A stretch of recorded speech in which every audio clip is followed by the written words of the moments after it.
Well, hello and welcome back. Well, today I'm gonna show you how I'm making these HVT tubes, what I'm calling horizontal, run across here, vertical grow tubes. Very unique name, I guess, huh? Well, we'll see if that sticks or not. Anyhow, I'll show you how I'm making those and kind of explain some of the differences between that and the vertical towers that I have over here. And also I've had a couple people ask how I'm making the vertical towers and specifically the holes and making those look so nice. I'm going to do a video on that. I've got about a dozen of those I've got to make here. It's going to be next week before I can get to that. I've got to finish this next tier up here. So let me show you some of that. So HVT, so horizontal, vertical, going up. So I'm trying to make the most use out of my growing space by going vertical.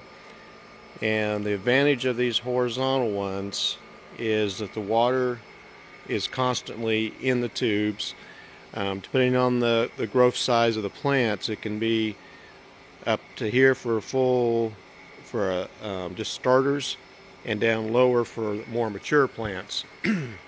But the lettuces and kales, they all grow very well in those. On the end here, these are the supply line coming in. So it's the nutrient water being pumped in. They each have a valve, and this is a venturi. So what that's doing, this valve regulates the flow into it, and this is reduced into here, so it makes a restriction. And these tubes, if I can pull that one out, well, I'll show you that later. That tube is down in there and has a V-shaped cut on it, so it creates a low pressure, so that pulls air in through here. So water doesn't squirt out of here, it pulls air in, and that helps aerate the plants. And the more oxygen you can get in the water for the plants, the more they like it. So I'm building those. I've got these staggered, so you have each row offset a little bit like that. And the holes are on 8-inch centers and about 8 inches from one to the next. So it seems to be working out pretty well. So what I'm building right now is the next section here.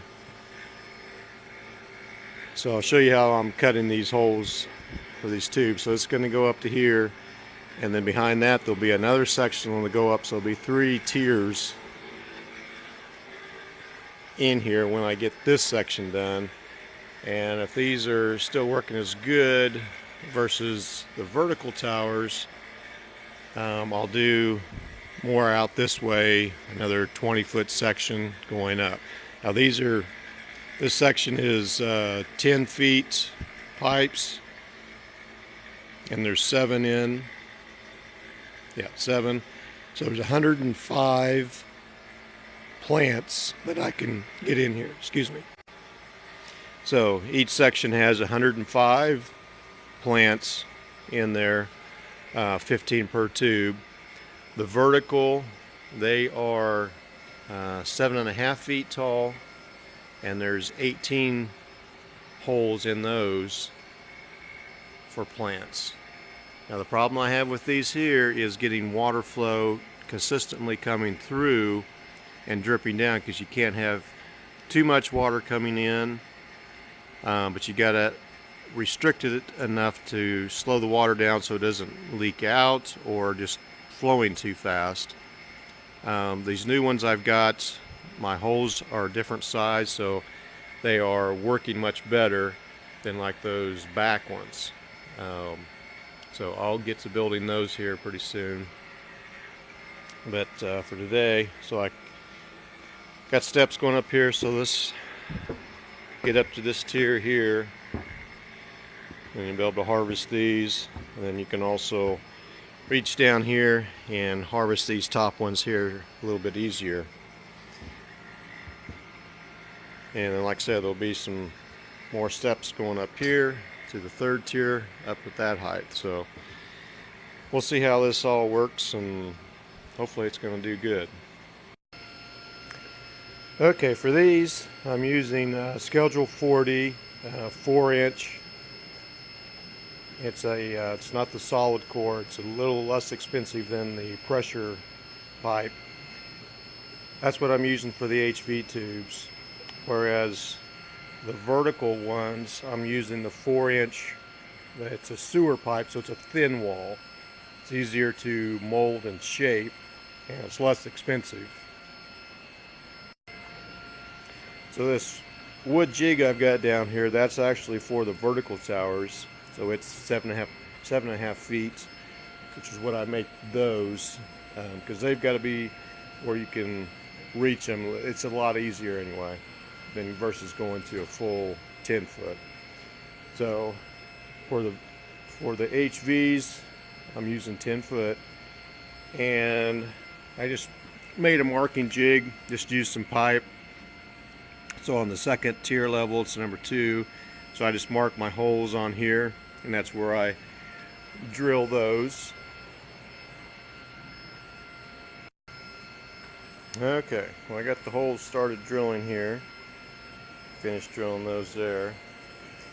The end hole here is the sight hole, and then there'll be one at the bottom there for the Uniseal 3/4. So I'm using hole saws for the net pots to go in. This is 1 5/8 inches. You could use a little bit larger and it'd still be fine. This is for the sight hole. You gotta have enough room where you can reach in there. So 2 5/8 is the size that I had. You could use 2.5, would work fine too. And then for the drain hole for the 3/4 Uniseal, you have to use 1.25 inches for that. So let me finish drilling those. Alright, I got those drilled, and what I do on these shavings left over, I've just got a knife with double edge, and you can use anything. A stiff blade works better than just a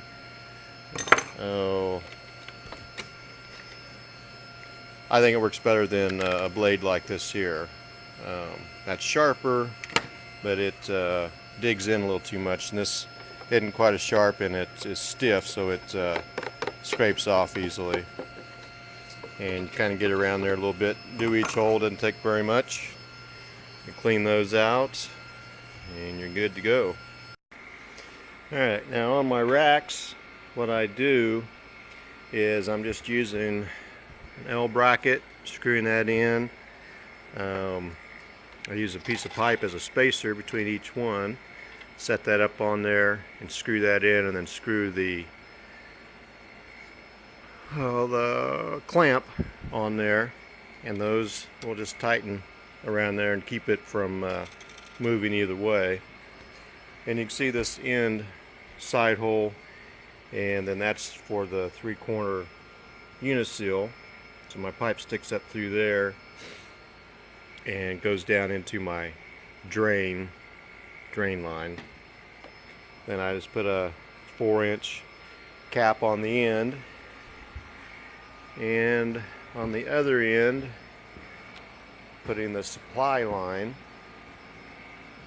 Now I staggered these a little bit different so I can get so they're not exactly 8-inch on center for the holes. So I staggered those a little bit so my clamps don't come across the hole there.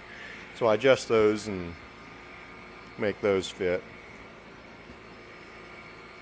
So I'll finish those, and then I'll come back, and I'll probably have to do another video on how I'm doing the water supply line and the Venturi, and I'll take those apart, because those are pretty neat, and I think that's going to help a lot.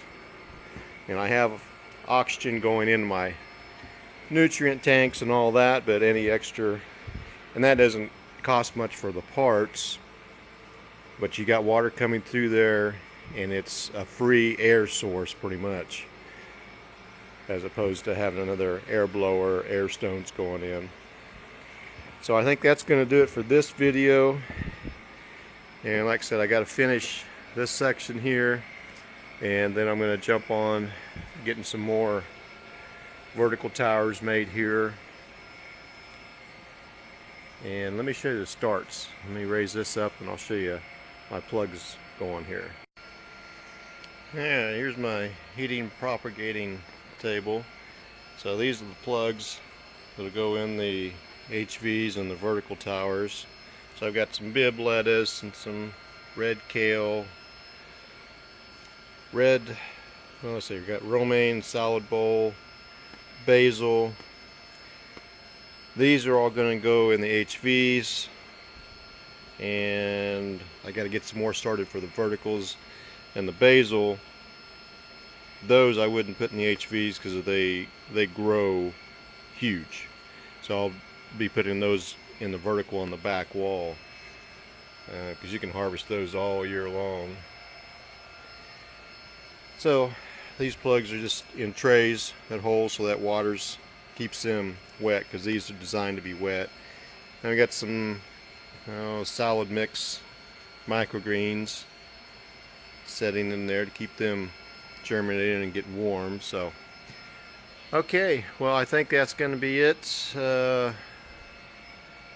Like I said, I'll show you how I do the venturis on the water supply line, and then on building some vertical towers, and get some stuff planted here in the next couple weeks.